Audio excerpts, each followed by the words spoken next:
Ted Bundy, Jeffrey Dahmer, and John Wayne Gacy. I'm sure you've heard at least one of these names at one point in your life. At one time, they were just Ted, Jeff, and John. Nothing special, nothing notable. At one time, they were just like us. And now their names are synonymous with gruesome images and Netflix documentaries that we can't stop watching. So what snapped? What was the final straw? And why do we care so much to know? My name is Courtney Hazelwood, and I've researched and read from several books that attempt to answer just that. It's best to understand why we love serial killers by our desire to read about the unknown, the difference between us and them, and our relationship with death. To get started, let's examine our thirst for knowledge on something we can't understand. The quote-unquote normal person feels a myriad of emotions. We feel regret, we feel remorse, we feel sympathy for our fellow human beings. So we can't quite comprehend how another person would be able to torture or kill their fellow human beings. It is our unfamiliarity with this feeling of nothing that makes us curious. Scott Bond discusses this in his book, Why We Love Serial Killers, The Curious Appeal of the World's Most Savage Murderers. Next, let's discuss the line between serial killers and ourselves. We so badly want to prove that we're not like them. We want to believe that we're not capable of doing what they're capable of doing. But the line between morally good and bad isn't as wide as you'd like it to be. Steinbreiton's book, Roots and Collapse of Empathy, Human Nature at its Best and Worst, shows a good example of this. It is called the Milgram Experiment. In this experiment, the subject has to shock a learner every time they answer a question incorrectly.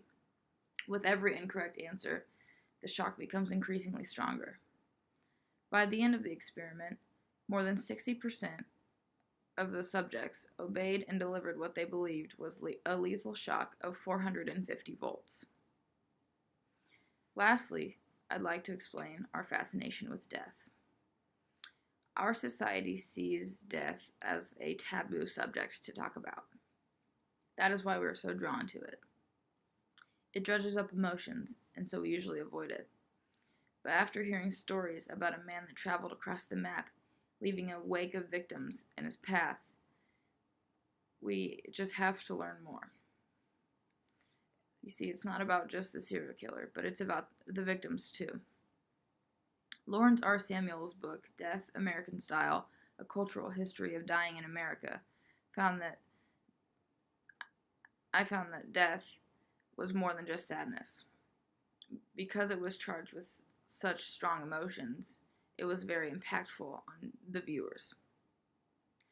We feel strongly for the victims, and we feel strongly for their families.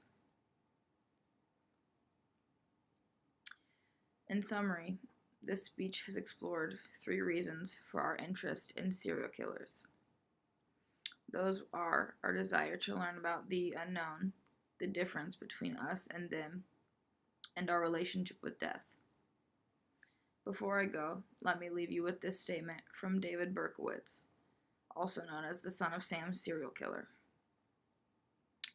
With regard to why people are so fascinated by serial killers, mass murder, and violent crime, it could be that deep inside everyone is the desire to take out one's anger and frustration upon someone else. Man can become violent and beast-like in a moment's time. Concerning evil, perhaps everyone has the potential, under the right conditions and circumstances, to do terrible, horrendous things, and people want to understand why. Thank you for watching.